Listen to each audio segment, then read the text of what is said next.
You're on. Hey, Breaking Brown family, what's going on? It's Yvette Carnell coming to you as I do every Monday and Wednesday. A little bit late today. But take your time. You should, since we're already running late, you should already have gotten your libations. You should already have everything in order, because I know you knew that I wasn't going to leave you here without giving you a message that I wasn't going to. So you knew I was going to be here. So you knew you just needed to go and get your libations. Okay? Get your libations. Do what you got to do. Take care of yourself. And just get yourself situated while I get myself situated over here with this computer, okay? Get yourself situated. Get what you got to get. Do what you got to do. Like I say, put the baby down. Get away from who you got to get away from. Get in front of your computer. Get silence. Like they said, what was it? Remember that Martin Lawrence? He was like, silence. Get everybody around you quiet. You don't need all that talking right now, because we're going to delve into a couple of things. I have something that I need to do. But before we do all that, I have something that I need to address again. Hello, everybody. Hey, John. Hey, Michael. Hey, hey, everybody. Hey, Miss T. I have some stuff I got to address. But before we do all that, I want you all, if you subscribed, I want you to make sure you hit that bell button so that you get notifications when we're on, just because you forget, because life is busy. Okay, life is busy. Also, what I want you to do, I want you, when you share this link, I want you to share this link also in your groups. So if you're on Facebook, share it, of course, on your Facebook page. But if you can't, share it to the groups. If you haven't subscribed, subscribe. For those of you who may be new here, I noticed that the whole Jay-Z thing last week brought up a lot of new subscribers. We're at 25,000 now, Aaron. Whoa. That's a big deal. We kicked up. Yeah. We got people who love us and like us and stuff. And that's good stuff. People who have problems with what we said about Hova. Yeah. No, you didn't say it right. Hova. But anyway, we're gonna get to that. But go to the if you wanna help the show, go to breakingbrown.com.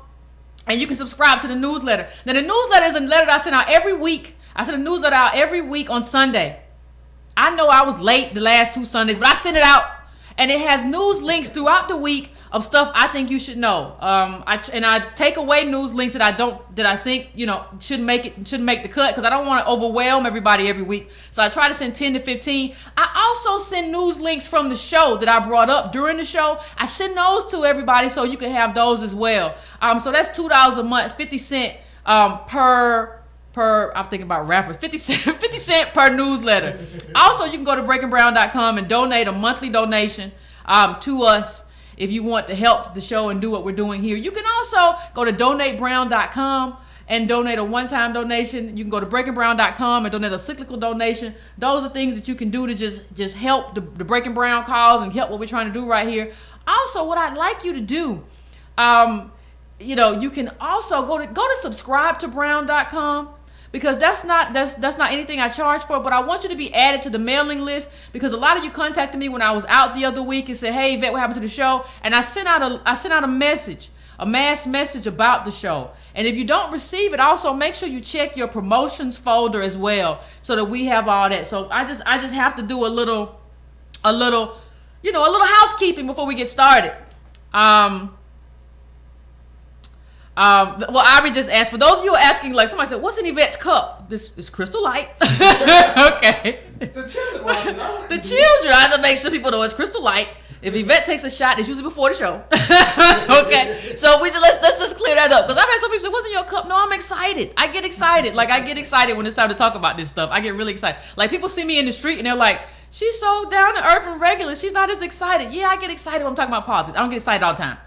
Okay. Black politics, not all politics, black politics. Yeah, black politics. I don't get excited all the time. So when you see me around, I'm just kind of laid back, and I'm nice to everybody, but I'm just kind of laid back. You're like, hey, you're not as excited. Yeah, I'm not talking. You want to talk about black politics, I get excited.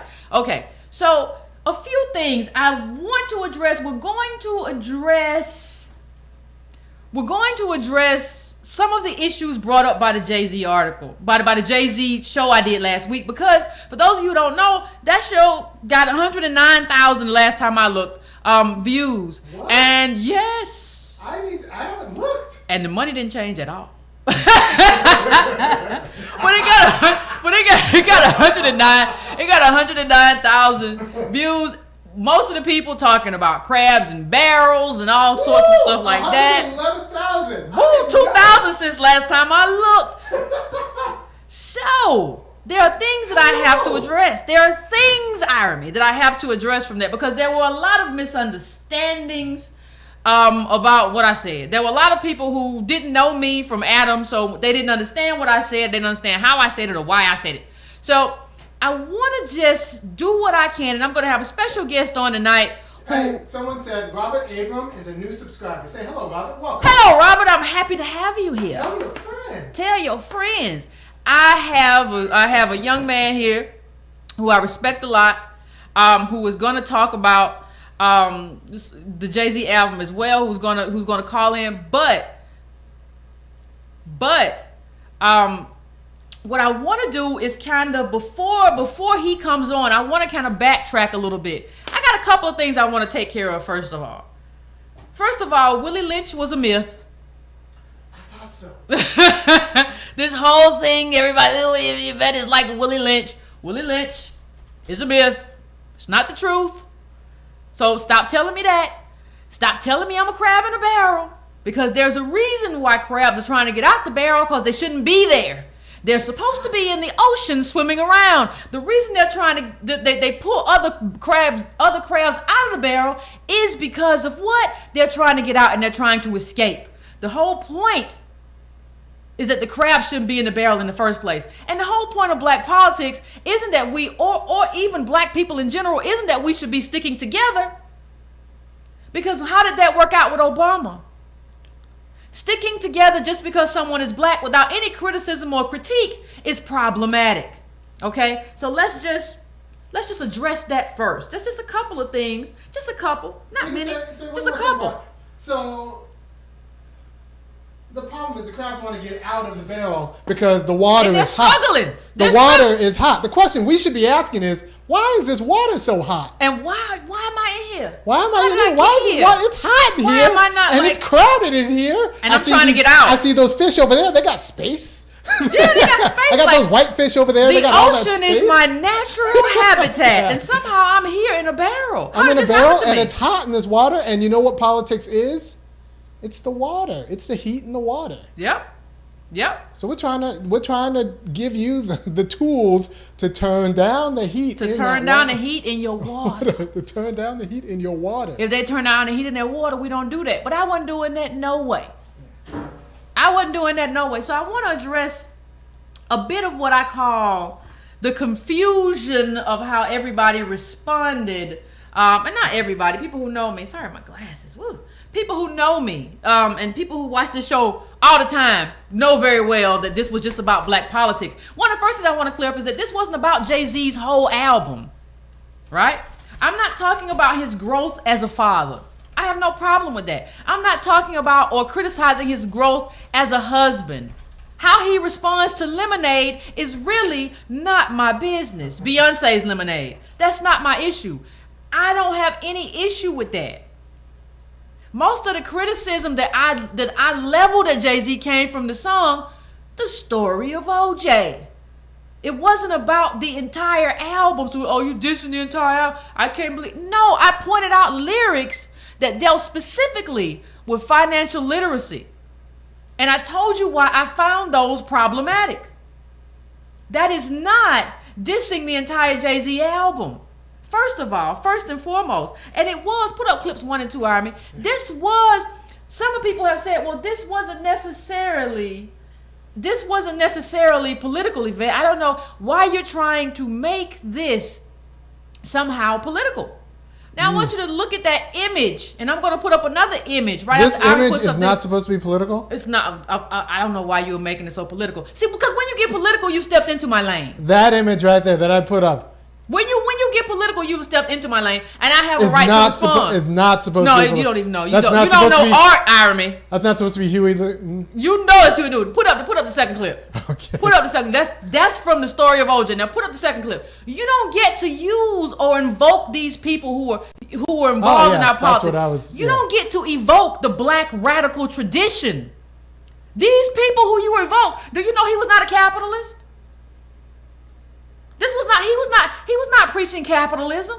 You don't get to evoke his image and somebody like me not come at you? First of all, Huey Newton went on and got his PhD at Santa Cruz. Like, Yeah.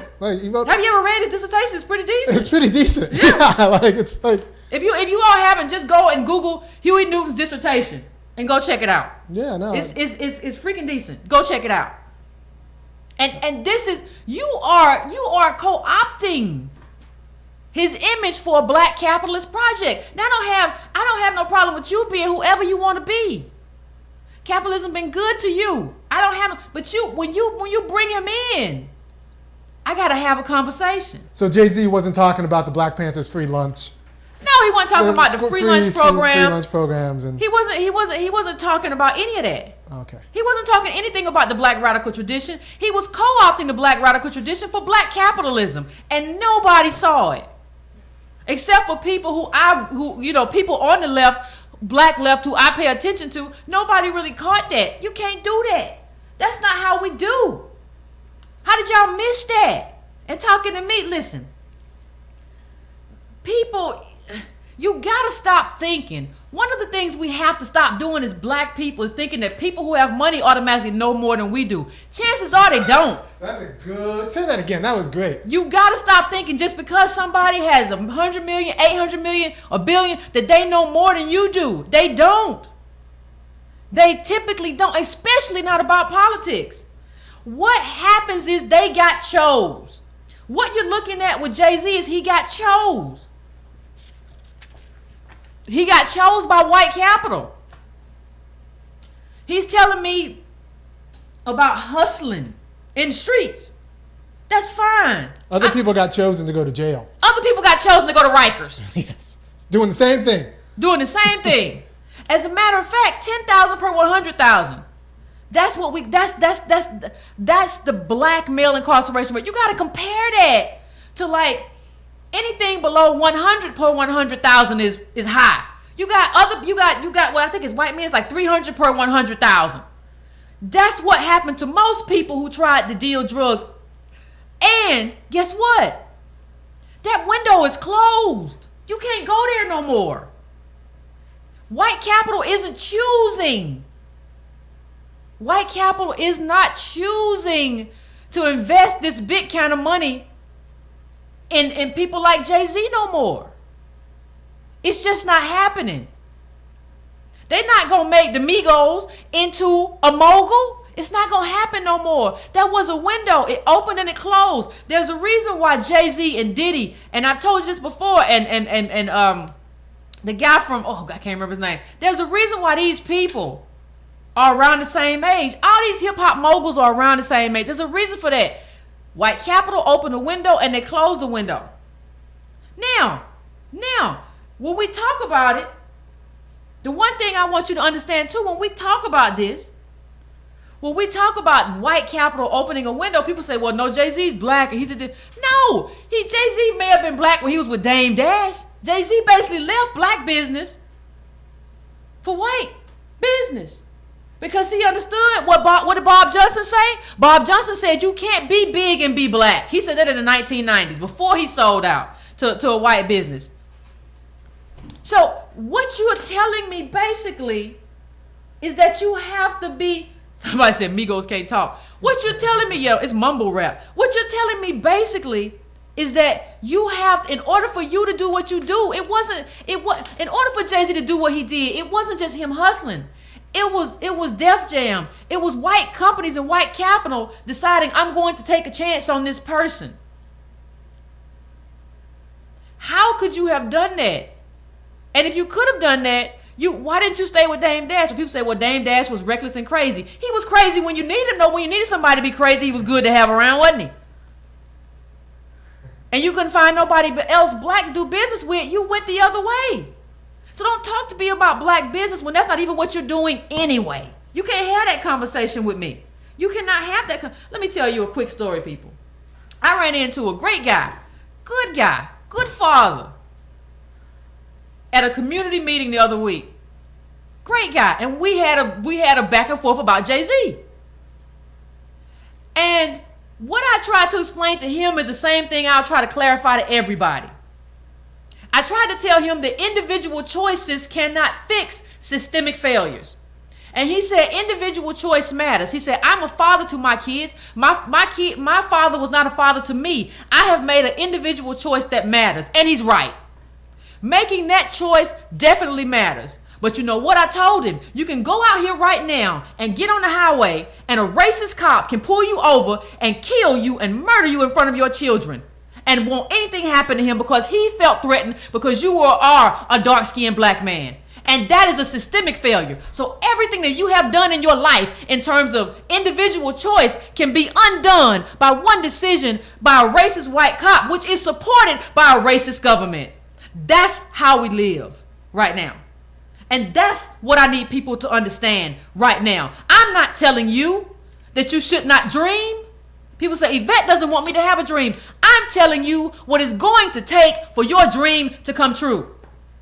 I'm telling you that there is no future for any kind of black business without black politics.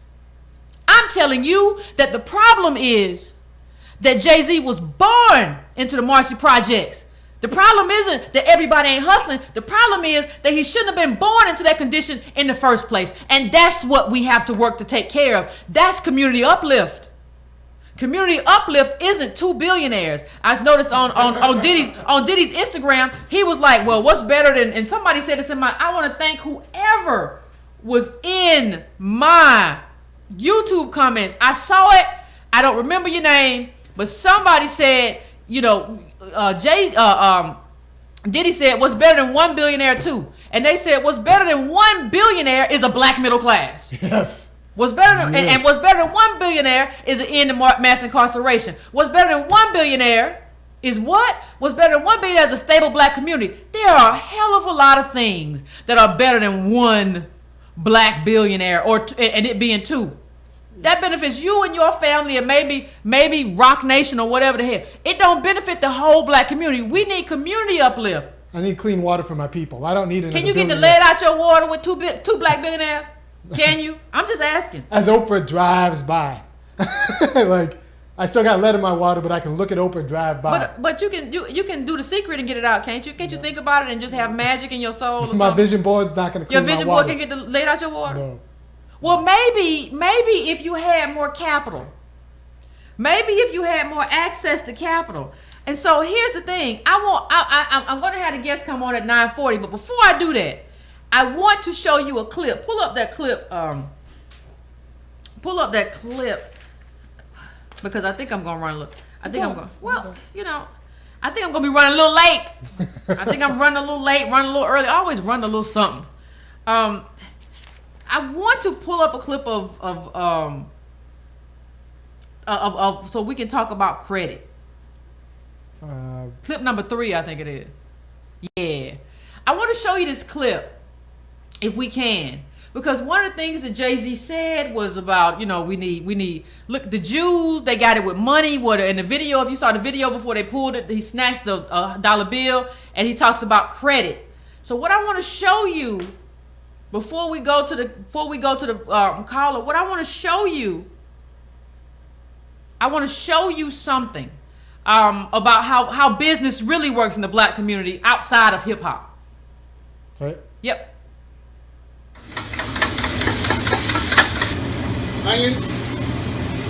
Right now we are in the process of opening up our 3rd restaurant, Steak 'em Take 'em, and we have 2 other locations. First location was opened in 1995. We opened our 2nd location 2014. As far as our financing for our Steak 'em Take 'em that was opened in 2014, I did have to go through some trials and tribulations to obtain the financing that we needed to open the business up. It's huge for a small business to be able to get $10,000, or $15,000. I did attempt to go through, the traditional method of getting financing through the bigger banks. I was turned down or was frustrated by the entire process. I began to seek other options. I think I at least tried to show them, well, hey, this is what we are expecting to make, within a year's time or on a monthly basis, this is what our potential is. So Any information off of the truce location, they didn't take that into consideration. That wasn't even brought up as, part of the getting the loan. I just filled out the paperwork and submitted it, and I mean, they didn't go good. We didn't get the loan, but what was frustrating to me is us having, decent credit, money saved up, and a successful business that our plan was being based off of, and still being turned down. Or, I felt like we had decent credentials to at least qualify for a minimum loan, I think All Cap was the first and only place we tried for this location. They were great. The process was easy. They just basically requested bank statements showing that we were profitable, and just some background on our other locations. And the money that All Cap provided us, I think, and I could be wrong, but I think it's one of the largest amounts that they've loaned out.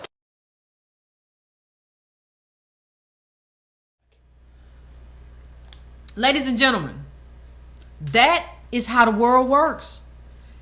He had a master's in business administration. His company's doing good. The steak place where he works is all doing good. The Ross family is doing good. They raised some capital. They got good credit, and they still can't get the money that they need to expand their business. That's how we live. That's why capital is important. Access to capital is important, and that's why Jay-Z's blueprint for accessing capital is not feasible. It's not feasible for even modern day drug dealers. You can't do that no more. They got drones in the sky. You can't take your drug money and buy a neighborhood or something in the neighborhood. You can't do that. You're not allowed to do that no more. There were a whole lot of things that made that possible. Iran-Contra and flood and drugs in the black neighborhoods. A lot of stuff made stuff possible for drug dealers that's not even possible today, especially for low-level drug dealers like Jay-Z. You can't do that. It's not happening no more. And so that's what I want people to understand. And they had to get alternative capital, but alternative capital can't help everybody. Everybody can't have access to alternative capital.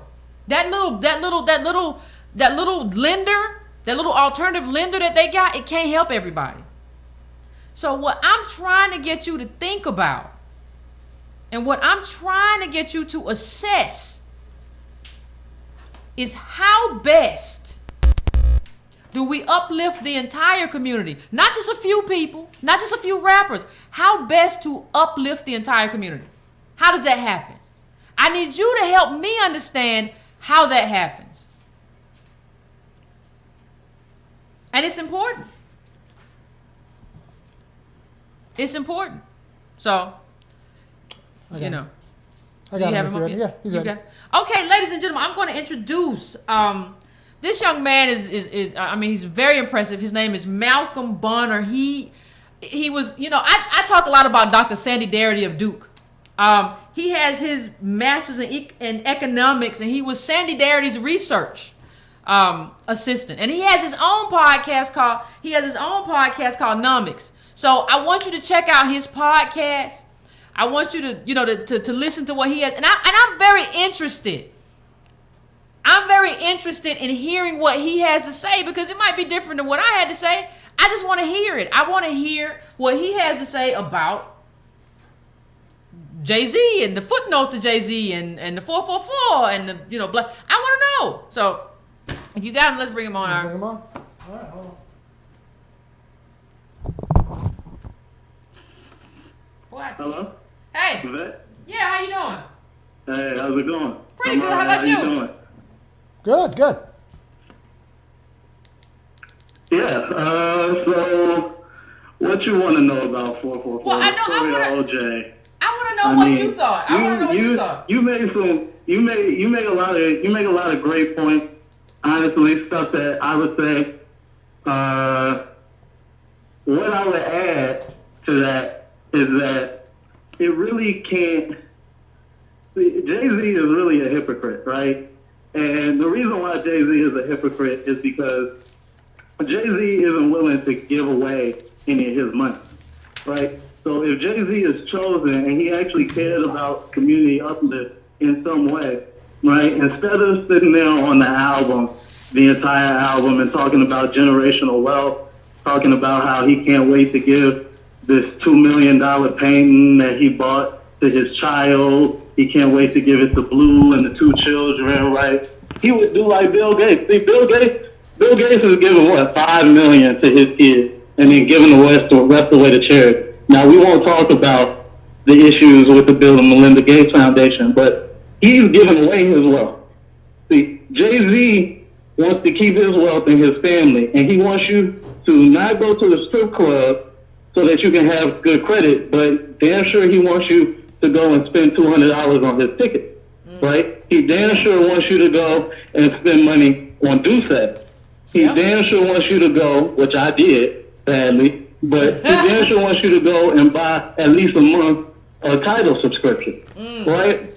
And so he does not care about community uplift. He cares about him. That's why he said 2 black billionaires, right? And I mean, you guys hit it on the head when you said, or you had it on the head, or whoever that was on YouTube, hit it on the head when they said, what's better than 2 billionaires? A stable black community, right? Instead of telling the drug dealers to go out there and risk the money and buying real estate, Jay-Z, how about you set up a community land trust and give away your wealth so that black people can have some stable real estate? Maybe it can only be in a small portion, but why won't you give up your wealth?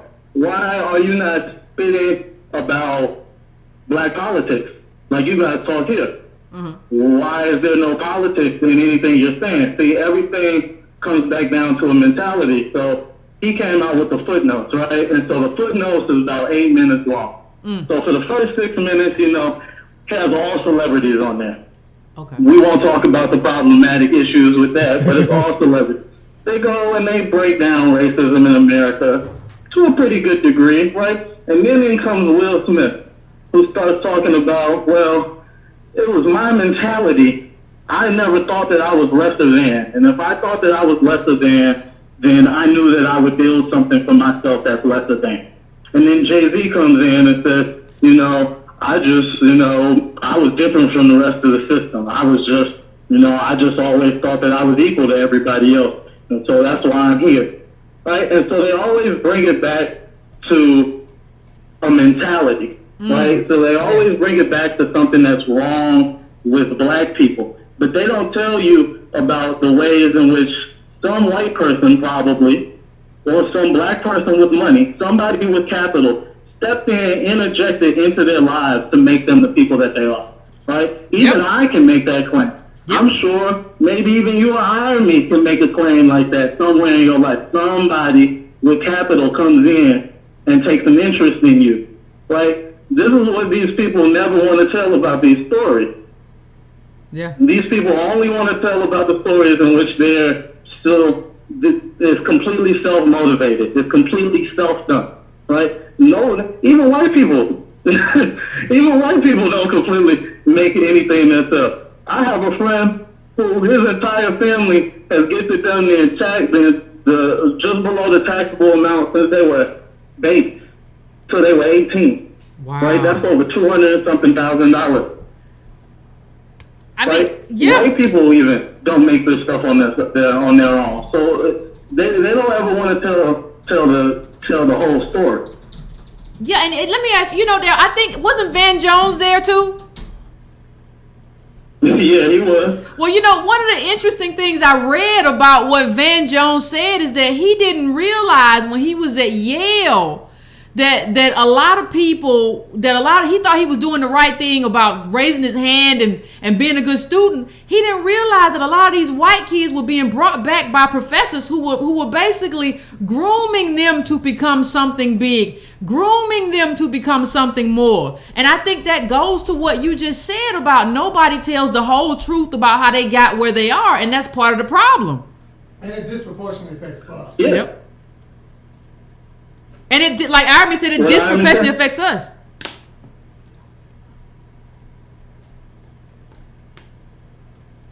You still there? Man, Yeah. okay, but it like Irving said, that kind of thing disproportionately affects us. This idea that it's all about mindset. And I would ask you, I know this it necessarily isn't necessarily your thing, but like, what do we like? You know, what? How do we counter this sort of, you know, do for self kind of mentality? Well, I have a thought about a litmus test that you can do for whether some type of theory is really just white supremacy and blackface, right? Ooh. Anything. So like how Jay-Z said, you know what's more important than a strip club than being in a strip club? Credit, right? Implying that if you weren't at the strip club throwing your money, then we'll have good credit. Now, if Rush Limbaugh or Bill O'Reilly said the same thing, wouldn't everybody be up in arms? Mm-hmm. Yep.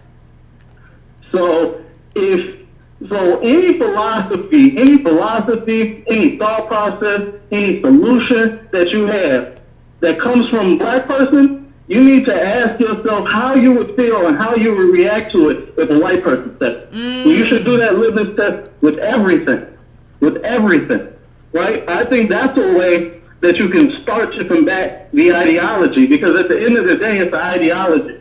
And I mean, it's hard to combat because people need to feel this in order to not feel like they're lost. Yeah. All right. So I see a lot of criticism towards you guys and your thought process being that you're just spouting doom and gloom and there's no solution and all of this. But if you don't have a correct assessment of the problem, then to actually go out there and act can actually be detrimental to what you're doing.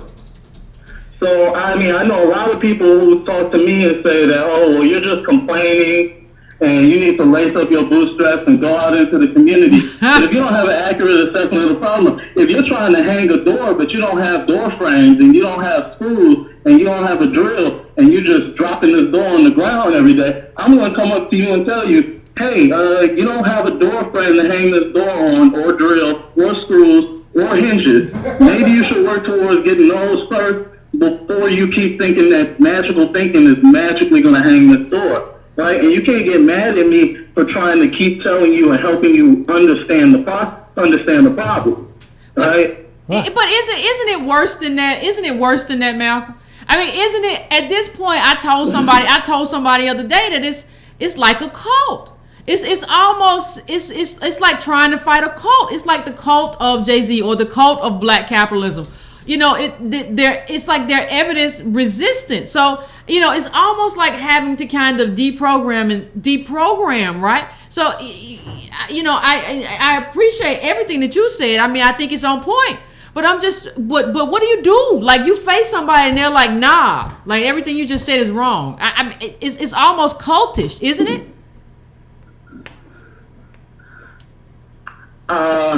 See, so I had a discussion with somebody on Facebook today about insurance. Okay. And they said that, oh, well, you know, if you just, we can just market insurance to black people and that's the issue. And I told them, no, that's not really the issue. The issue is that we don't have a stable enough income to be able to pay the premiums over the term of the policy. Yes. Also, it's a cost-benefit analysis thing, right? Yep. Yeah. I think you just have to sit there. I mean, I don't know. Honestly, I've put facts in front of people because I worked on some of Sandy's research, right? I've put those same facts in front of people. They said, I don't believe you. I said, I worked on this with my own hands, right? I coded this stuff myself. I delved into the data myself. This is not this is not some secondary research that I'm coming. This is first-hand primary research that I did. Here it is. And they said, I just don't believe you. Oh. Irony says we only need to get 35% of white people to believe, and the other, 65% we just have to let go. There might be some black people that we just have to let go. Because I don't know what you do in the face of showing them facts. Right? In the face of showing somebody facts that you worked on yourself, right? And that person knows you and trusts you, and they still won't do it. I don't know what you do. Still won't do it. Yeah, that's kind of what I'm faced with right now. I don't know what you do either. I don't know what you do because, you got a master's in econ, and they ain't listening to you. Yeah. How they gonna listen to me? Come on, man. I work for a federal regulator in the banks. They still won't listen to me. They still won't listen to me. Yeah. I don't know how. I face this with my family a lot because my family thinks like most black people do. When I have family functions, I try to challenge them, and they tell me, "You don't understand what you're talking about." I say, "Okay. I spent a whole lot of money on these degrees. You guys have known me my entire life. You guys think that I'm smart, but now when it's facing this, I told my aunt once. I told them, well, black people are poor. They said, well, we're not poor. I said, okay, well, I have a business idea. Can you give me $10,000 right now to start it? Well, no. Okay. So then you're poor. Don't tell me, right? You have a pension, right? Because my entire family is a good case study for why we need government. My entire family, I'm from Chicago. My entire family, all of our money comes through the Board of Education. Okay. If there were no Board of Education, my family would be absolutely nothing. But that means that all of their retirement money is tied up in pension. When your retirement money is tied up in a pension, sure, you're going to have a stream of income, and you might be fine. But you don't have wealth the way that my white friend has wealth. The way that he hits me up the stock tip sometimes and is like, I have $50,000 lying around you. What should I do? Oh, buy Facebook at 14 and now it's 130 something. Right? Yeah. You don't have wealth anywhere near that. No. I have business ideas. You guys can't give me the down payment you guys can't even give me the down payment for a house in the hood. No. But you don't want to believe that you're poor. You don't want to believe that you're poor. And I really don't know because they know. I went to white private schools, one of the wealthiest white private schools in Illinois. They know I have an intimate knowledge of how white wealth works, how white wealth is groomed from a young age. They know all of this. They still don't want to believe that they're poor because they can't believe that they're poor because it hurts their self-esteem. Right? And somehow we have to figure out a way to kind of give them self-esteem in something else. Okay. Right? Because right now their self-esteem is in trying to pretend that they're white.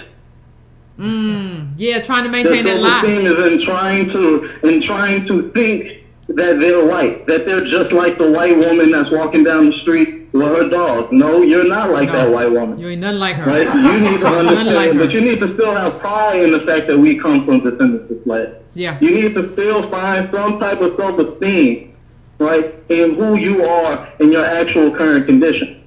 Yeah. And that's what we have to. I think that's what we're missing. I think we're not giving them something else to lay their self-esteem on. And I honestly don't have the solution for what that is, but I think that's really what it all comes down to. People are laying their self-esteem on the fact that they think that they're equal to white people. Okay. Yeah, and they're not. So, what are the dangers of thinking that black wealth and white wealth are the same kind of thing?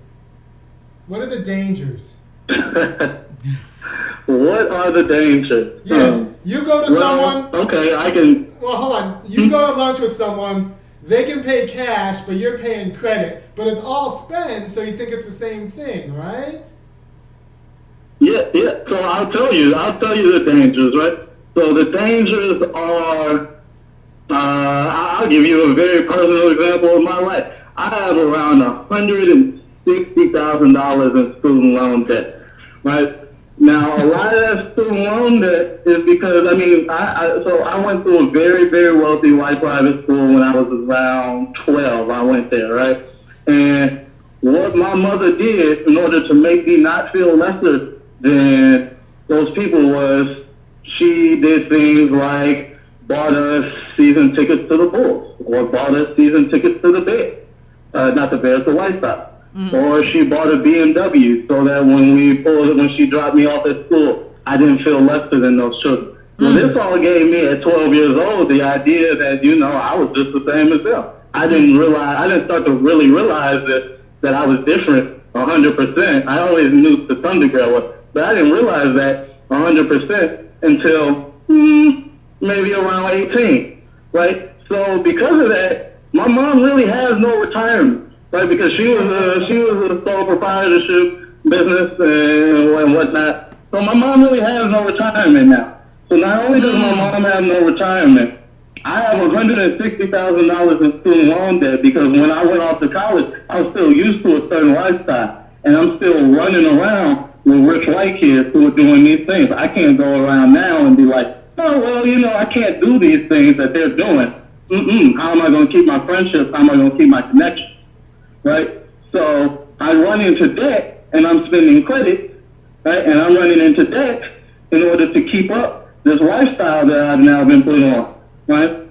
So not only do I have this debt, my mother doesn't have retirement. And so I need to figure out some way to not only make up for her debt, make up for her lack of retirement, but also pay off my debt.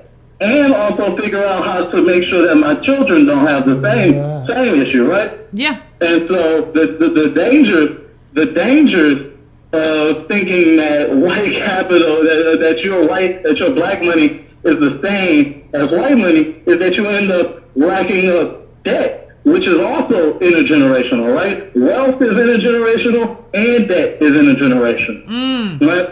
And so we end up setting ourselves back even more because we're trying to keep up with white people through credit. And guess who's getting paid off that credit? White people. You mean black people don't own Visa? Yeah, Malcolm. Antonio Moore calls in a lot. He has tone talks, and I talked to him a lot about the data. Yeah, I know Antonio. And he basically says we're kind of moving to a caste system. Like it's like having a door when don't nobody need doors. And so that's why the incarceration rate is so high for black men is because we don't need you. We got Amazon. We don't need the stuff that you used to do, all that stuff. So are we kind of like there now? Because I see other communities coming over here and basically climb over us in terms of wealth and stuff. We've been here the longest, right? We don't need black people. We have Guatemalans now. Yeah, what do you think about that?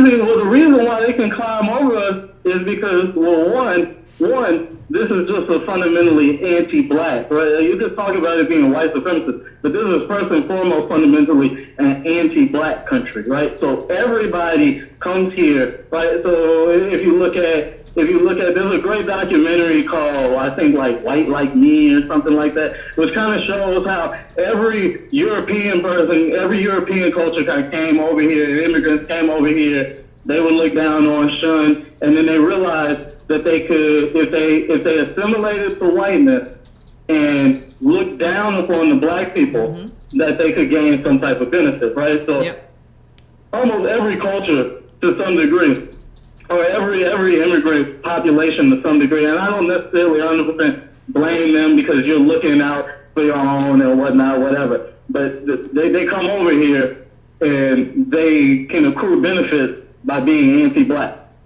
and pro-white. And they also come with money, right? So there was I think it was shared to your timeline. There was a guy who went into the Chinese restaurant asking the owner, well, how did you finance this business? How did you finance this business? And she laughed at him. Like, well, I just got cash.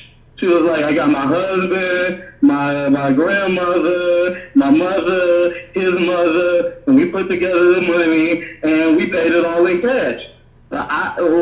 There's certain of us that can do some stuff like that. Like right now, I'm trying to get my family together to do a real estate investment company. But at the same time, I'm so lucky because I'm an only child. I'm an only grandchild. My aunt doesn't have children. Yeah. And so I'm the only descendant. But and was adopted into that, right? So I was actually born to two 15-year-olds. And then I was adopted into that. I can't tell somebody to get that lucky. No, you can't. I I can say can't that. tell anybody Hold else on. to get that Stop. lucky.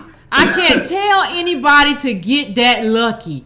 That is such a. I don't think you. I don't even know if you understand how deep that statement is. Even with Jay-Z, we're talking about getting chose. You saying I can't tell nobody to get that lucky. And I think what we have to deal with is understand is that the only way we try to guard against this, we have to try to get our politics right.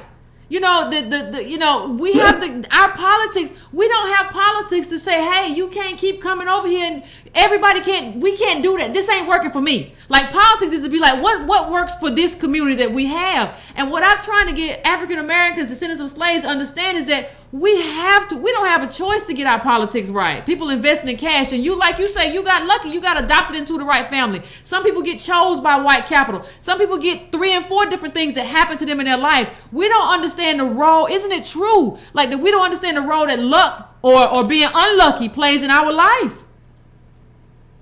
No, not at all. I mean, anybody that's done anything in the world has some degree of luck that plays into it. Mm-hmm. Anyone. Yep. I don't care who you are. It really just doesn't matter. You either win the genetic lottery in some way, if you're just born into a rich family, or if you're born and you're 6'8" and can run a 4.240 like LeBron James, right? Like there's some type of luck that happened to you so that you can get there. So like you said, at the end of the day, we have to get our politics right. Right, and that's why I think it's so. A lot of people. Just to go back to Jay-Z for a second, a lot of people said, "Well, Jay-Z is an entertainer, so we can't criticize him." Or I criticize. I'm from Chicago. I'm from Chatham also, and I criticize Chance the Rapper all the time because I think he's just completely fake and phony and a Democratic operative. I kind of align with Iron Man that way. And people go at me all the time saying, "Why are you criticizing these entertainers?"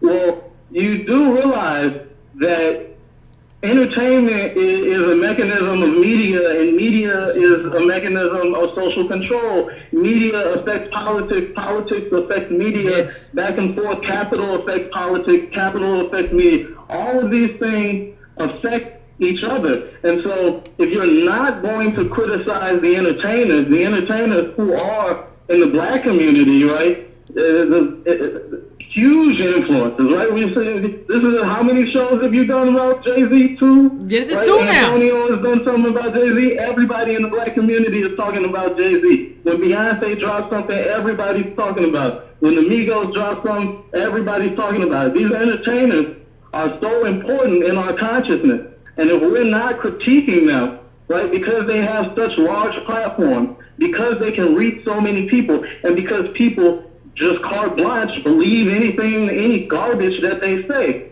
they must be critiqued. They almost have to be the first people to be critiqued. They should be critiqued almost before Joy-Ann Reid, because there's only Joy-Ann Reid only has a certain amount of followers. I mean, she might be a moron, but she only has a certain amount of followers, right? Yep. Anybody, all of these political pundits on CNBC, right? We should almost forget about critiquing them, right? We should critique any entertainer that wants to step into the meld of politics, right? They almost need to be critiqued first and critiqued hardest, because all black people are listening to them. Yep. I mean, another question I wanted to ask you. Entertainers is like they are distracting us from. I saw a grim statistic, which was something like 7 out of 10 black kids born into a middle class will fall out of it. Okay, and it's almost as if black millennials, but black millennials specifically, when you talk about timing, it's just bad timing. They're just timed to be poor. They're timed, like the affirmative action window is closing. Nobody, like this is the importance of timing. They are just like an unlucky generation. Aren't they kind of an unlucky generation? They don't have that push of the civil rights movement. They don't have what came after with LBJ in terms of affirmative action. Aren't they just kind of unlucky in terms of like we don't have black politics, and that's what they're living through right now? I mean, I'm a millennial. This is completely. I mean, this the millennial generation is unlucky across the board, 100%. But again, like anything, black people are affected the most because of our relative wealth position, right? So my baby boomer parents, like you said, had LBJ's Great Society. They could go to school. They could go to good public schools,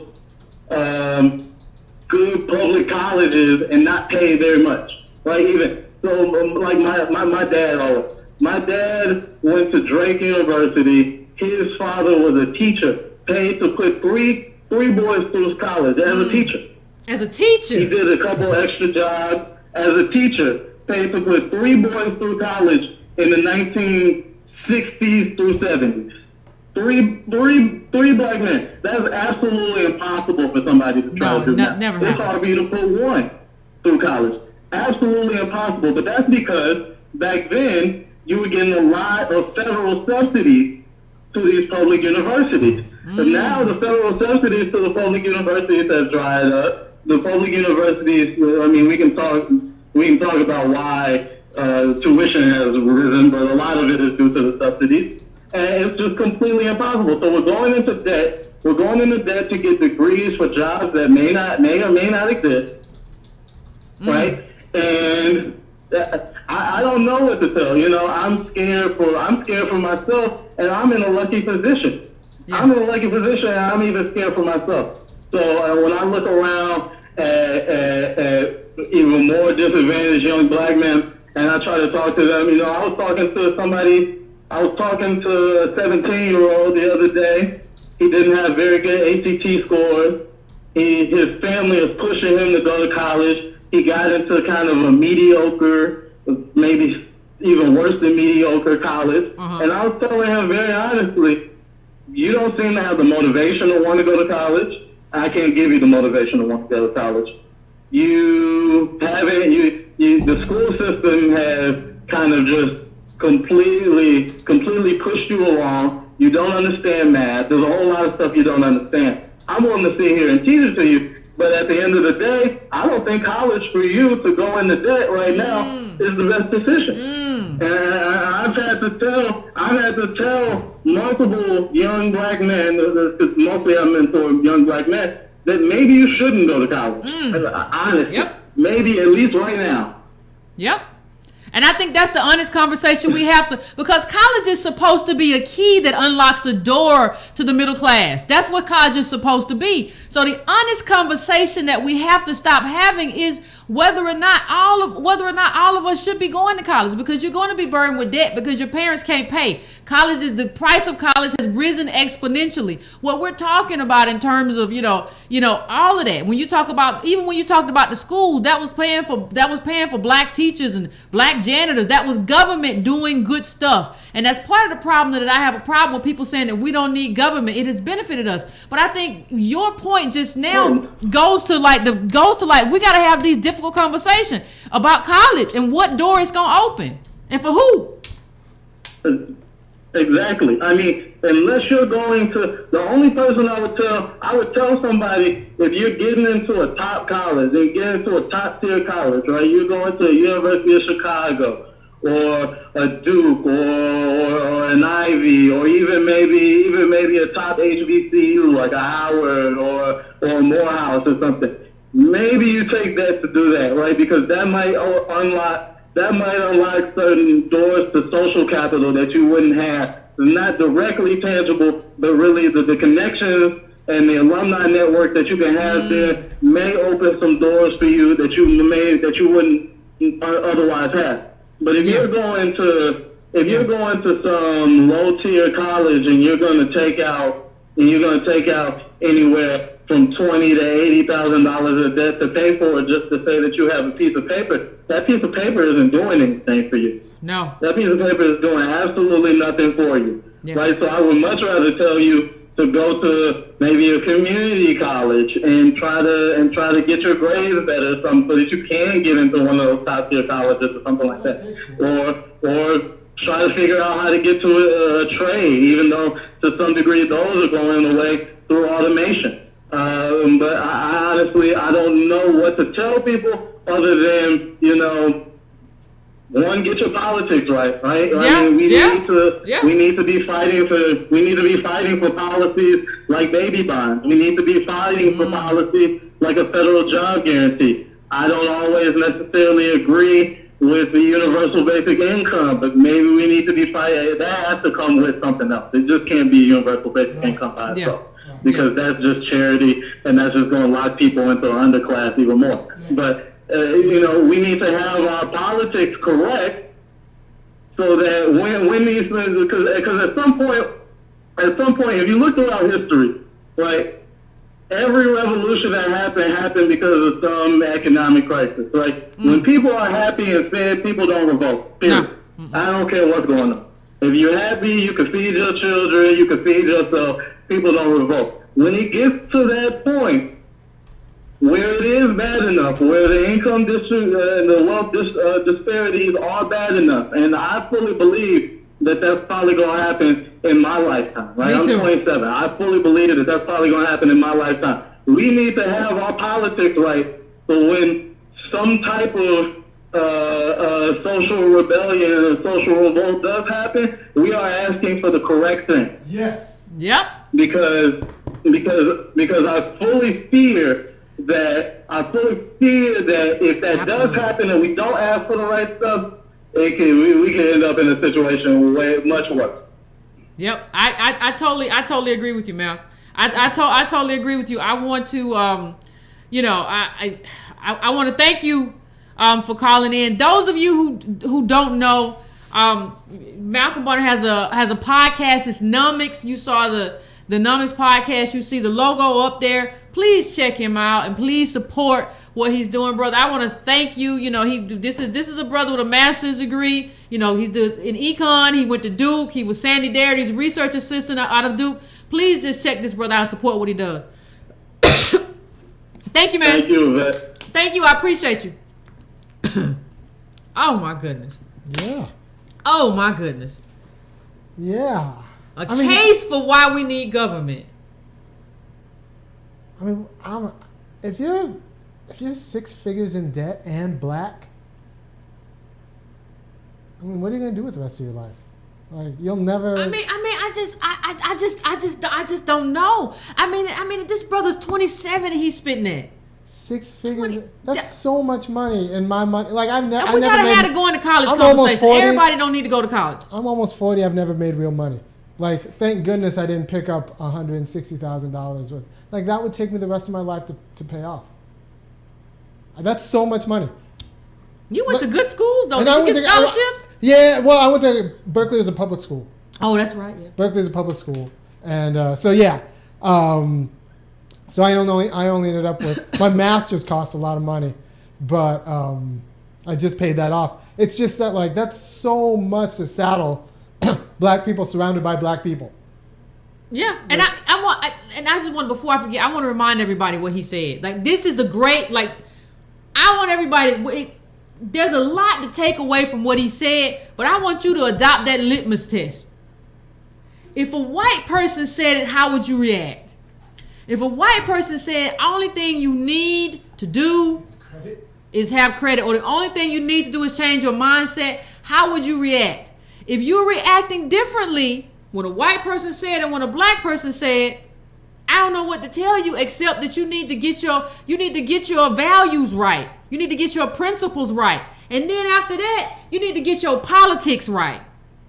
That's the only thing I can tell you about that. I mean, even when you think about, he's in the best position. He's talking about luck. He's in a good position. Duke, excellent school. But now his mother doesn't have any retirement, so he's in a position where he's trying to pull something for his family. This is real life.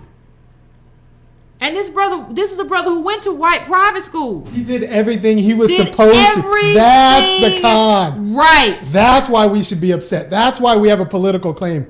When you do everything right, that means your elders were confused and led you down the wrong path, or like education's one part, but they didn't do all the other parts. Nope. Right. Nope. And so they set well, you they up. didn't make sure that education meant anything. Yeah. Like, what's good is me going to school if when I get out of school, I ain't got no job. Right. Like, you were supposed to work to ensure, okay, I have access to education, but when I get out, it means something. It's supposed to mean something. Look, my uncle graduated from FAMU, and he said when he got out in the 70s, he's a boomer. He said when he got out, pretty much they were creating jobs for black humanities students, and he ended up being a parole officer. Like, they were just kind of creating, like, it was that time. Yeah, everything is about timing. People don't understand, like stop talking about you just hustle, you just, no, it's about timing. He was like timing, so he ended up being a parole officer in California for like 30 years, got this great pension, and then got in California in the late 60s, early 70s. And if you got in California in the late 60s and early 70s and you had a job, that means you could buy a house in California in the early 70s. And if you bought a house in California in the early 70s and held on to it, you didn't have to do anything else right in your life. No, you didn't have to do nothing right. You didn't have to do anything else right in your life. Yeah, and I mean I think he did a perfect job of addressing why we need government and how we have to address celebrities. Jay-Z's about to go on tour. You know who else is about to be involved in something? You know who else is about to be involved in something? Floyd Mayweather, Money Mayweather, ladies and gentlemen. Money Mayweather is about to. He says he needs the money to pay his 2015 taxes. He needs the money from the fight he got coming up. Got some good teeth, though. Look at that. Hold on. He got paid for them teeth. Paid like money for them teeth. So he's getting hit for a living to pay, like... Say that again. No, say I'm that just again. saying like... Say that again. Like before, you could say he was young, it was his hobby. You got to say he getting hit for a living again. He's getting hit for a living to pay off his taxes. Like, it's not like it's a hobby anymore. It's like, I have to do this now to pay my bills. Yeah. That became sad. Because Mayweather's 40. Yeah. You understand? Like, I talked to somebody that lived like this. He's 40. Yeah. He's about to fight a wild animal. I ain't gonna get to who gonna win and lose. This Corey McGregor, this dude, he's a wild animal. Okay. Put up the next one. He needs to do it to pay bills, though. That's what's sad. Put up the next clip. Not for the love of the game or. No, one of the things that stood out to me in terms of what I saw. They said he was what was the phrase, illiquid, meaning that his money wasn't liquid. You just made $200 million. You just made $200 million with your fight with Pacquiao, and they said, "Well, it's illiquid." Now we could believe that Mayweather, most of Money Mayweather's money is invested in stocks and bonds, and it's not. He hasn't been liquidated, or he has a bunch of property or something like that. Possibly, maybe he just goes out and buys stuff. And part of the reason that he needs to fight this little wild animal man is because he just goes out and buys stuff. What I'm telling you is that he got to get it. Who at the age of 40 wants to get in a cage with some kind of wild man? Nobody wants wild animal. Just that man. Put up that next clip. I got a clip. Let me show you. This man, this little McGregor man. And I'm not saying he don't have no money. That's not what I'm saying at all. I'm saying nobody at the age of 40 wants to get into a ring with the age of somebody 28 who a wild animal. You gotta be doing that for the money. Who want to get in the ring with him? You couldn't pay me. You couldn't pay me to do 30 seconds. You could tell me right now, Yvette, if you can do 30 seconds in the ring with McGregor, I'll give you $1 million. I say, hell, you say.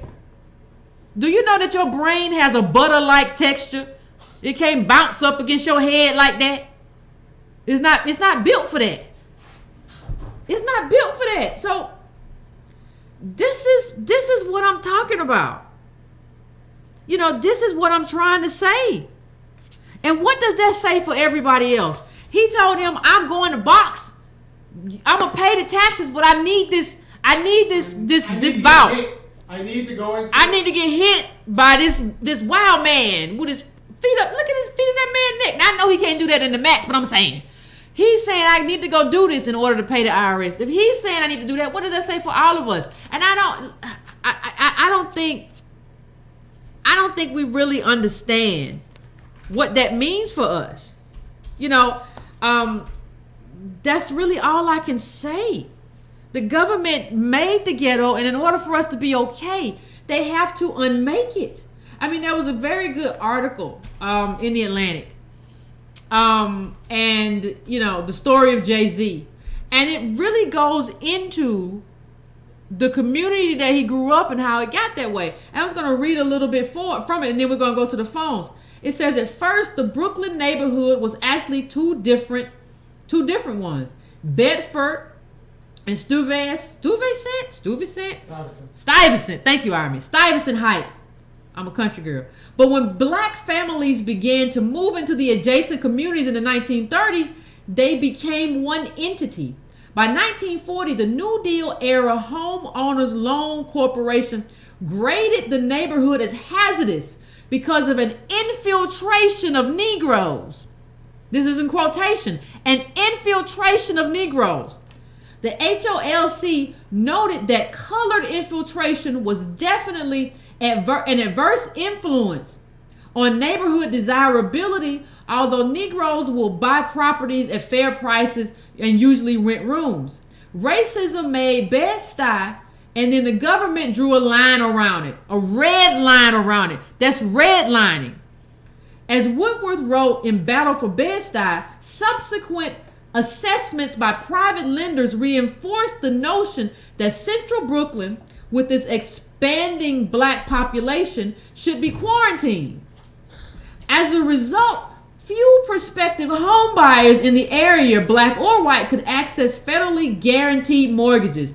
Existing homeowners, foreseeing plummeting property values, sold out when they could. The HOLC's designation ensured that banks would not extend their usual loans there, depriving black Americans of the credit lines and capital investment that other communities use to build wealth, and then look down their noses at black people wondering why they had not done the same. 10 years after HOLC's assessment, the New York Housing Authority opened a 27-building complex known as the Marcy Houses, built on nearly 30 acres of homes and businesses.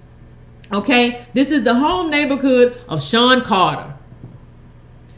They created the ghetto that Jay-Z was born into. And that is the problem, ladies and gentlemen. It's not about credit. It's not about capital. It's not about us not trying hard enough. It's about the fact that the government forced us into ghettos by not giving us what they gave white people in other communities to build wealth. That's the heavy lifting that we need to do. It doesn't involve mindset. It doesn't involve credit. It doesn't involve any of that stuff. It involves what has been done to us. And until you correct that, you're not going to do anything about your life and how your life exists for you right now. That's it. I don't know how you don't understand that, or how anybody doesn't understand that. You about ready to go to that call, Darby? Yeah, that's it. Hold on. I just don't get it. Let me put the number up. I don't understand. I don't understand how we don't understand what we have to do in order to make life possible. Organize and get our politics. You could be a hustler all your life, and then you get older and you got no Social Security, and you're homeless. Yes. Because you're not paying Social Security tax, and even then it ain't enough. Most of the time to pay rent and everything you need to do. You need a savings to couple with Social Security. But all of these people who are hustling on the street, they don't know that, first of all, everybody, if you live long enough, you gonna get old. If you're lucky enough to live long enough, you will get old. And you will have nothing to rely on because you were hustling in the streets, because people like Jay-Z told you so, and that you could, and made you feel that this is something that you could do. This is not speaking for the struggle, people. When you make these kinds of pronouncements, this is not speaking for the struggle. This is speaking on behalf of bad black politics. I got nothing to do with the rest of the album, but it's political part of the album's problem. Hey! I'm sorry. I clicked the wrong button. What? Can you hear me? I clicked the wrong button. What's going on? My mistake. Is somebody on here now? Nobody's on there now. Okay. Well, somebody needs to be on here because. We'll put someone on right now. Yeah. Hello? Hey, Hey, can you hear me? I can hear you. Hey, man, what's going on? Not much. What's going on with you? I was listening to you and talking about people hustling and thinking they can do that for the rest of their life in the street.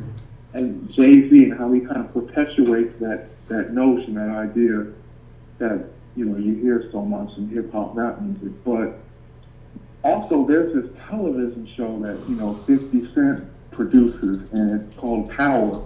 And I think that show really contributes to this delusion that you can just hustle your way out of poverty and sell drugs and, you know, that lifestyle Jay-Z talks about.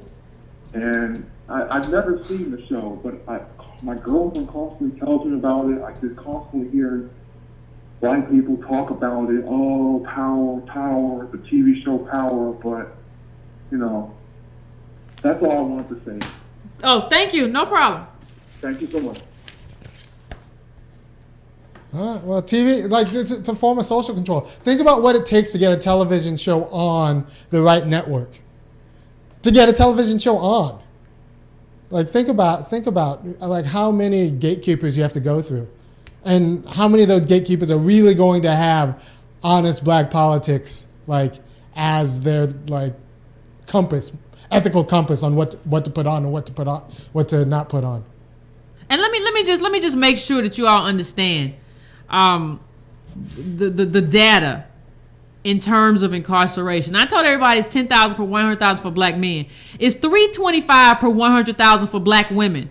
That was part of my problem with the Say Her Name campaign. Right. Because it's 325 per 100,000. 325 people per 100,000 for black women, as opposed to 10,000 per 100,000. It's 125 per 100,000 for white women.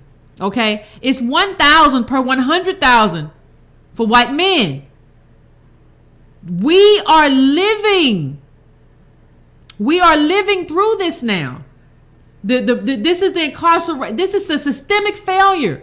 The incarceration of black men is not an individual failure. You cannot fix it with individual mindsets. You cannot fix it with any of that. And you know, if you all, I don't know why we are doing this with Jay-Z. Jay-Z wanted to go with Reebok when they were trying to do that shoe deal. It was Dame Dash who wanted to go with Pro Kids because they had ownership. How are you cheering somebody who walked away from black business like that? He walked away. He started his business with black men. He walked away from it. Because he wanted to be big, and he can't be big. He wanted to be big, which means he wanted white capital. You can't go chasing white capital and then come back and want something different and try to teach us how to do stuff. You didn't do stuff with these black people. You left them to go over here and do stuff with white people. Tell the truth. You wanted to be big. All right, let's put this next call on. Hey, what's up, y'all? This is Antonio. Hey, Antonio. Just calling in. I had a couple points. Great show, great interview from the guest earlier. You know, I know him through Sandy Gary. He's on my page often. I appreciate his dialogue. I just wanted to touch up the thing and start off by saying, you know, Jay-Z just announced that he's going to be 50 years old doing a tour. You know, out there Sweat, putting songs out for y'all. And then you got Floyd Mayweather who's going to be 40 in boxing. And y'all think black wealth exists. Don't Google my please. Black wealth hardly exists, even when you include celebrities. Because if you're out there sweating at 40 or 50 on the stage, and if you're out there fighting at 40, there ain't no wealth. Because wealth allows you to have the security and the stability that by that age, if you make that kind of money, that you can sit back and chill some. Now, in a larger context, what I kind of wanted to deal with is I call this a cast because I'm tired of hearing about solutions. Now, I don't think we're formally in a formed cast, but I think that it's definitely harder. And when I say a cast, go up, look up an Indian caste system, because what that means is that your children are locked into a certain position. And I think we're refusing to accept that because of the games that are being played by capital to confuse us all. So let's look at some of the data. You just said 7 out of 10 black children that are born into the middle class are falling out of the middle class. 1 in 3 black men have been to prison, when a normal prison rate is like 0.1%, not 33%. When you look at black women, the typical black woman with a college degree, according to Sandy Gary's study in January, is worth negative $11,000. This is after college. So, like, what you're starting to see is exactly what Irmy described 2 shows back, where he worked for Obama's offices, and they were supposed to get black people to apply to this elite program. And his whole job became to make it look like they could apply, just to be able to claim diversity. Well, the whole educational process has become that. So you fiddling with your kids, have them here and there, that place and this place, do all these programs, but when they get to UCLA like I did, they're not really at UCLA. Because to be at UCLA, you need some money and some bread and some connection. Yep. And I think for us, we refuse to accept and understand that because we need, like the young man said, to cope. But the only disagreement I have is the solution is not to give a child more candy. They got to eat some kale. They got to eat some vegetables. You can't keep lying to black America and saying there is going to be this future where you can touch millions of dollars in a world where the middle black family is worth $1,700 without the family car. What does $1,700 buy for 3 people that all want to go to college?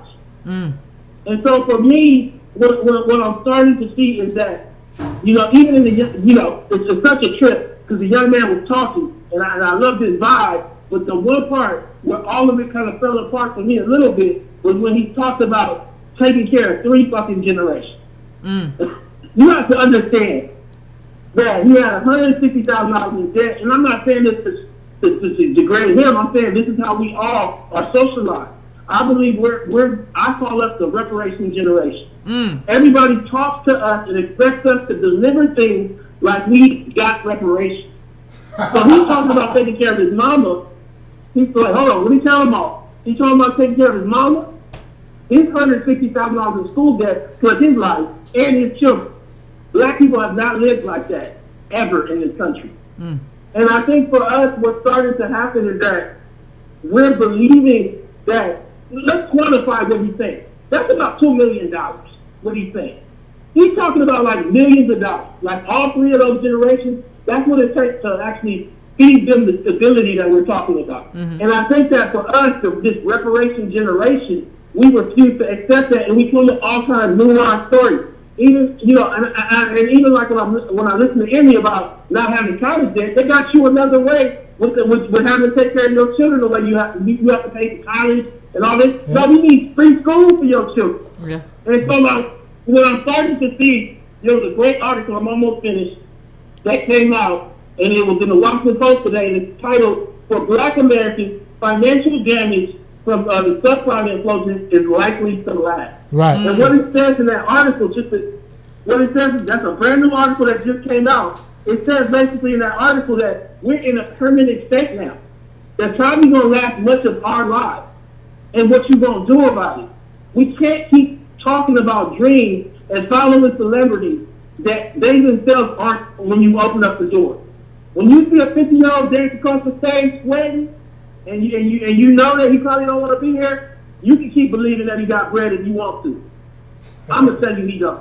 All right. Thanks, Antonio. Y'all go to Tone Talks and subscribe to Antonio Moore's page and get the data so you know what's up. But yeah, I mean, that's what it is. That's what we are. Ain't nobody with you always got a tour. You always got to, like, you see like these white groups take a long time out of tour. You be like, dang, I thought they was dead. You know what I mean? And all of a sudden they tour. It's once in a blue moon. Like and I know Jay-Z took some time out, but he was doing all kind of other stuff. You was trying to do Tyler and that didn't work out. And so you try to do it. It's like, you're saying he still needs money. Yeah, he still needs money. Floyd still needs money. Even though he just got $200 million. Floyd still needs money. How do you get, and so now we're locked in. And like we got millennials and people and even Gen Xers trying to take care of multiple generations. Yeah. How do you do that? And forgetting about their own student debt. Nobody but counts. This isn't their fault. Nobody counts our student debt. Nobody counts that our student debt. You can count it for somebody to get locked up, but you can't count my student debt. That don't matter. Yeah, and that's the thing. And I think, I don't know if it's okay to blame the boomers, but like someone. It is for me. Someone did not do the politics right. They did drop the ball. We know they dropped it. They dropped the ball. Like, Bill Cosby told a lot of people to go to Hillman. Didn't tell a lot of people how to pay for it. And then tell a lot of people and then keep the job, do the political work to ensure that the Obama administration didn't fire a whole bunch of black teachers. And didn't do a race to the top. You closed 53 schools in Chicago. Yeah, that was Obama's chief of staff over there, and he did that was Obama's race to the top. Do you know how many black teachers that is? Do you know the damage?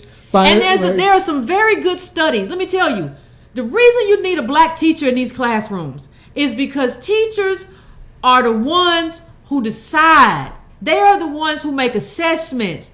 They hold power. They are the ones there are studies that show whether or not a child is chosen for a gifted program. Depends on a black child. Depends on whether they have a black teacher around. There's a great Malcolm Gladwell the revisionist podcast where he talks about how the rate of dropout, especially for black men, dramatically decreases if they encounter a black teacher or multiple black teachers. That is just the data. Black teachers are important. And we looked at our black president and we said, I don't give a damn about them black teachers.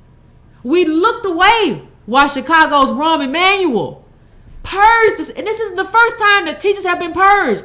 After integration, we should do a whole show about how black teachers were purged. They said, well, okay, you want to go to white schools? Guess what? We're going to pick the best teachers, and your teachers ain't them. They found one teacher who was a good teacher, who had a master's. There's one specific thing. This black teacher had a master's degree, was among the best teachers. And you know what they said? Those white people said, oh, well, she's uppity. The teacher is uppity. I don't know whether it was a she or he. We can't have that teacher. We black teachers are being purged from the classroom for a reason. And they have been purged from day one. And we watched that happen because we wanted to see Michelle and Barack look good together. And now they're gone and we're left with nothing. And we should be ashamed of how we allowed these black faces. Cornel West was exactly right when he called it white imperialism or whatever in blackface. These are not good people. They never were good people. We should never have been supporting them. And we did, and now we're paying the price for a whole lot of black politics. Okay? Bad black politics. Bad, awful Obamas. I don't want to get into it, but that's why I talk about him. People say, why do you still talk about Obama? Because he ain't going away. His policies, what he did, the damage Obama did while he's out there with the white boys and having fun, and with Virgin Mobile head Richard Branson and chilling out. We are suffering. Obama don't even like African Americans. That's right, I said it. Ooh. You going to he don't like us. He feel the same way about you as Rush Limbaugh. Well, look, I will say that those teachers who got let go in 2013, a lot of them didn't find jobs. I know one died. Yeah. One died in his 50s. He was let go. His school was closed. He was let go.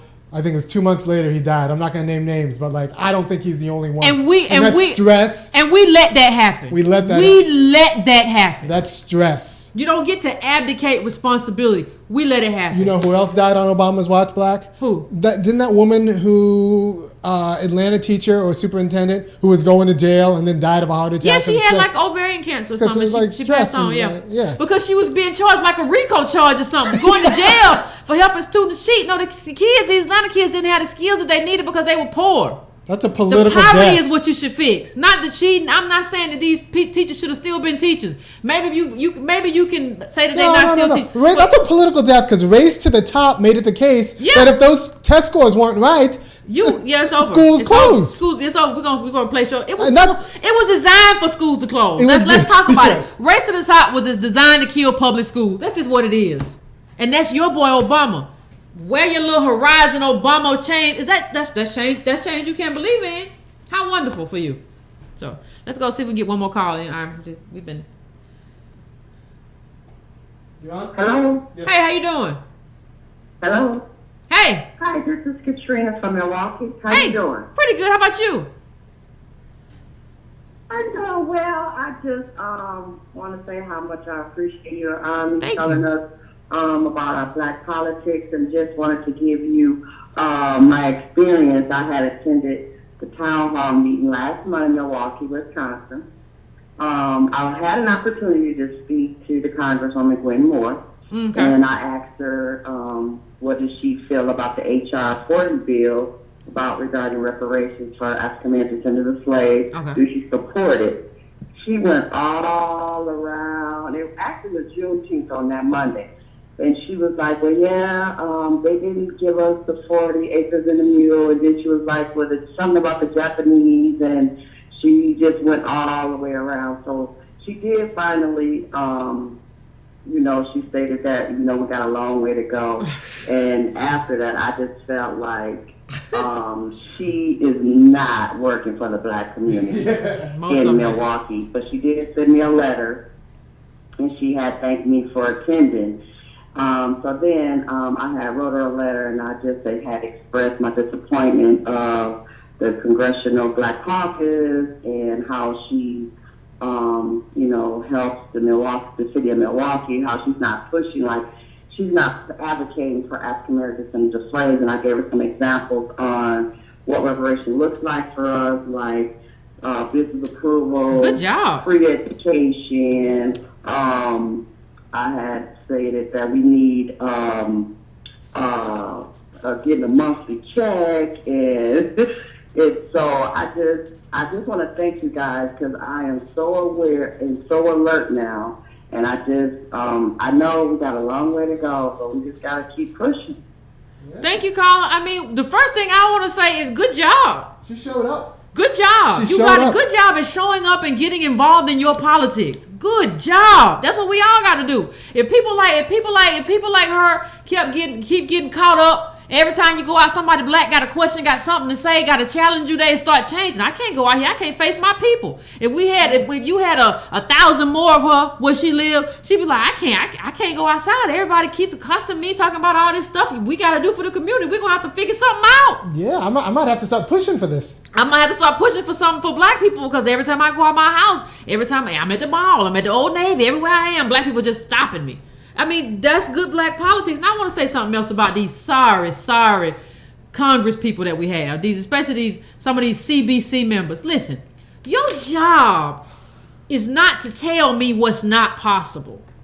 Your job is to advocate what is best for your community. And part of that job is convincing not only your community, but at least a significant number of the Congress people who are there. Your job is to make what's politically impossible right now possible tomorrow. That's your job. Your job ain't there to tell me the climate with Republicans and I just don't know, and that's not your job. That's not your job. And if you think that's your job, you're doing it wrong. And you know what? Maybe you should be doing town halls in their districts, the problematic people districts. Yeah. If you're a congressman, you say, I'm going to go to your district and talk bad about you to your people. Get some political imagination. Yeah. Get some political imagination. Do that. So can we take one more? Yeah, we can take one. Let's take another, because I know we had a call. We didn't get to most of it today. Hey. Good evening. Hey, how are you doing? Can you hear me? Can you guys hear me? Pretty good. Yes, and we can hear you. Okay, great. All right, so, I think in the backdrop of this, of course, we as black people, we have never really known freedom. Slavery is our comforter. Freedom is the imposter. So because of this, we have been more in love with symbols over substance. I had a friend who worked with John Lewis in Congress, and I asked him, I said, man, why did you stop working with John Lewis? He said, man, because every time John Lewis would get on the floor of Congress, no matter if it was domestic policy, foreign policy, the war in Iraq and Afghanistan, or climate change, it seemed that it always came down to when Mr. Lewis marched from Montgomery to Selma to Montgomery. And so he said, I just could not deal with that anymore. So he wound up leaving. Something that is very interesting here is, I think that when you talk about Jay-Z and Floyd Mayweather, is that lurking in the background of all of this is this tension in the black community between the Huxtables and the Evans. Everybody wants to be Claire and Heathcliff, but nobody wants to be James in Florida. No. Because Claire and Heathcliff, they gave us an aspirational dream that really wasn't based in reality. The Evans were actually reality. The Huxtables were actually the fairy tale. And so when you think about that, it's the reason why you can turn on the Floyd Mayweather video And he's going through his house, showing you all his material acquisitions, from the Lamborghinis to the Ferraris to the Bugattis to the Range Rovers to the Rolls Royces, the millions of dollars in jewelry and all this stuff. And it dawned on me when you look in the video, everything in that video is made, produced, and manufactured by white people. And so I started thinking about that on a much deeper level, that we actually, our standard of success is to get to, we work our asses off to get to a point where we can make money and give it right back to white people. Meanwhile, we're not aware of how we're strengthening white capitalism in the mix. And I'll leave you with this. Ta-Nehisi Coates, and I love him to death. I love his book, Between the World and Me. However, I'm very worried about this new project he's getting involved in, which is this movie on the Atlanta cheating scandal, where, of course, you guys kind of touched on it. Yeah. And, vilifying the teachers and all this stuff. I'm trying to get to Ta-Nehisi because I'm not sure if he understands the politics of the background of all this. Because when that all went down, whether it was Atlanta Public Schools, whether it was Clayton County Public Schools, the DeKalb County Public Schools, right as a precursor to all that, the state legislature passed a law that enabled the governor to remove school boards and remove administrators and remove publicly elected officials if they were deemed by independent tribunal to be corrupt. Now, they were in cahoots with the Chamber of Commerce, who was in cahoots with the accreditation body. So anybody looking at the Atlanta cheating scandal or any so-called corruption scandal in Atlanta without understand the politics of white people trying to take back over the city of Atlanta are really uneducated about the situation. So you have to always be looking through this as a prism. This goes back to something I said a few weeks ago on the show. How do you win an environment like this? Because most of the black people that are the actors in this situation that will ultimately be declared incompetent and allow our school systems to be retaken over by the state and allow white people to come and take back over Atlanta, they're not even attuned to what's going on.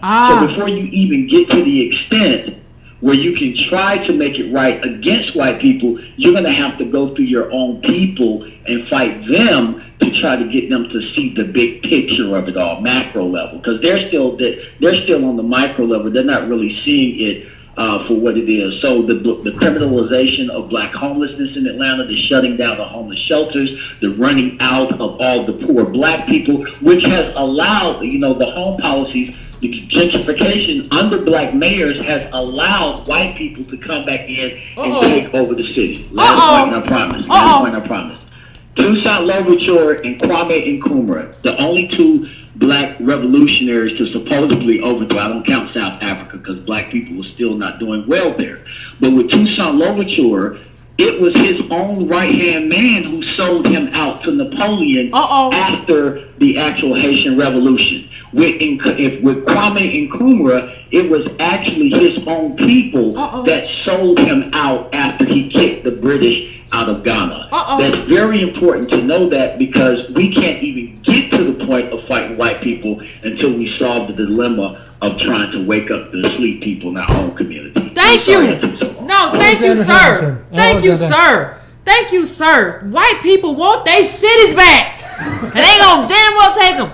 And they gonna do it. They gonna do it with black mayors. You know why? Because black mayors need that white money to do what they gonna do and to move on and do whatever they gonna do in terms of politics or whatever. You think Kasim Reed can run for whatever he want to run for after this or whatever he want to do if he do right by black people?